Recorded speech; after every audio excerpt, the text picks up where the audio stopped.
കേരളത്തിന്റെ ഭൂപടം അപ്പാടെ മാറാൻ പോകുന്നു എന്നതിന്റെ വ്യക്തമായ സൂചന നൽകി സംസ്ഥാന സർക്കാർ. 14 ജില്ലകൾ എന്ന പതിവ് ശൈലി മാറി കേരളത്തിൽ പുതിയ 4 ജില്ലകൾ കൂടി രൂപീകരിച്ച് ആകെ എണ്ണം 18ലേക്ക് എത്തിക്കാനുള്ള അണിയറ നീക്കങ്ങൾ ഭരണസിരാ കേന്ദ്രത്തിൽ സജീവമായി കഴിഞ്ഞു. ദേശീയ ശരാശരിയേക്കാൾ കൂടുതൽ ജനങ്ങളെ ഉൾക്കൊള്ളുന്ന വലിയ ജില്ലകൾ വിഭജിച്ച് പുതിയ ജില്ലകളും താലൂക്കുകളും രൂപീകരിക്കാൻ ബജറ്റിൽ പഠന കമ്മീഷനെ പ്രഖ്യാപിച്ചതോടെയാണ് ഈ പുതിയ ചർച്ചകൾക്ക് വഴി തുറന്നിരിക്കുന്നത്. പുതിയ സെൻസസ് വിവരങ്ങൾ പുറത്തുവരുന്നതോടെ ജനസംഖ്യാ പ്രാതിനിധ്യം കണക്കിലെടുത്ത് വിപ്ലവകരമായ ഈ വിഭജനത്തിലേക്ക് സർക്കാർ കടക്കുമെന്നാണ് റിപ്പോർട്ടുകൾ.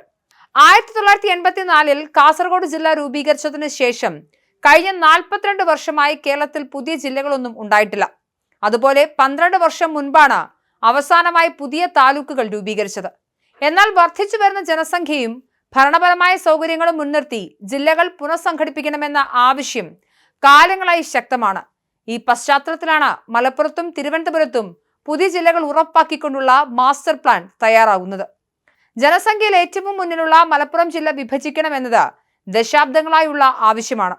പുതിയ പദ്ധതി പ്രകാരം മലപ്പുറം ജില്ലയെ വിഭജിച്ച് 2 പുതിയ ജില്ലകൾ രൂപീകരിക്കാനാണ് പ്രധാന നിവേദനങ്ങൾ. തിരൂർ, തിരൂരങ്ങാടി, പൊന്നാനി താലൂക്കുകൾ ചേർത്തുള്ള തിരൂർ ജില്ലയും ബാക്കി ഭാഗങ്ങൾ ചേർത്ത് മഞ്ചേരി ആസ്ഥാനമായുള്ള ജില്ലയുമാണ് പരിഗണനയിലുള്ളത്. മലപ്പുറം വിഭജനം യാഥാർത്ഥ്യമാകുന്നതോടെ വികസന മുരടിപ്പ് മാറുമെന്നാണ് വിലയിരുത്തൽ. സമാനമായ രീതിയിൽ തെക്കൻ കേരളത്തിലും വൻ അഴിച്ചുപണി ഉണ്ടാകും. തിരുവനന്തപുരം ജില്ലയുടെ അതിരുകൾ പുനഃക്രമീകരിച്ച് കാട്ടാക്കട, നെയ്യാറ്റിൻകര താലൂക്കുകൾ ഉൾപ്പെടുത്തി പുതിയൊരു ജില്ല രൂപീകരിക്കണമെന്ന ആവശ്യത്തിന്മേലും കമ്മീഷൻ അനുകൂല നിലപാട് സ്വീകരിച്ചേക്കും. വിസ്തൃതിയും ജനസാന്ദ്രതയും ഏറെയുള്ള തിരുവനന്തപുരത്തിന്റെ ഗ്രാമീണ മലയോര മേഖലകളുടെ വികസനത്തിന് ഈ പുതിയ ജില്ല നിർണായകമാകും.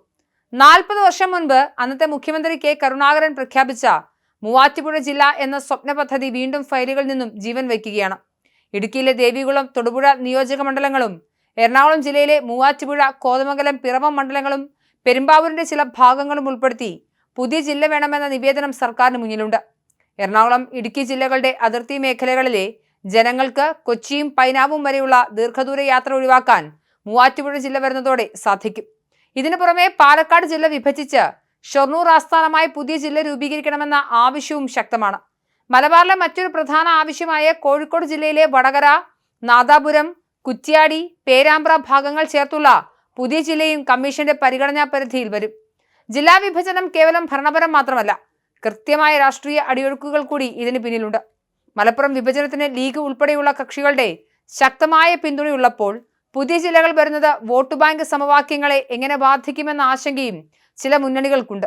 എങ്കിലും ഭരണസൗകര്യം ജനങ്ങളിലേക്ക് നേരിട്ടെത്തിക്കുക എന്ന ലക്ഷ്യത്തോടെയാണ് ബജറ്റിൽ പഠന കമ്മീഷനെ പ്രഖ്യാപിക്കാൻ സർക്കാർ തയ്യാറായത്. പുതിയ താലൂക്കുകൾക്കായുള്ള പ്രാദേശിക ആവശ്യങ്ങളും കമ്മീഷൻ പരിശോധിക്കും. കമ്മീഷൻ റിപ്പോർട്ട് സമർപ്പിക്കുന്നതോടെ കേരളത്തിന്റെ രാഷ്ട്രീയ ഭൂമിശാസ്ത്ര ഭൂപടത്തിൽ ചരിത്രപരമായ മാറ്റങ്ങൾക്കാകും സംസ്ഥാനം സാക്ഷ്യം വഹിക്കുക.